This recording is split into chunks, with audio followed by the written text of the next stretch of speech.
जानते हैं, मौत से अगर कोई खौफनाक चीज है तो वो है डेंजर म्यूजिक फ्रॉम बांकुरा।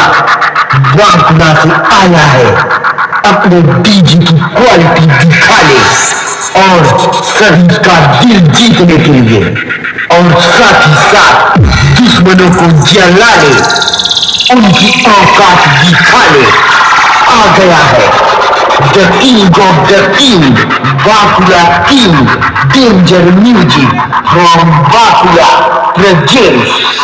और ये गाने को रिमिक्स किया है दीनू भाई म्यूजिक प्रोडक्शन फ्रॉम ओंडा से।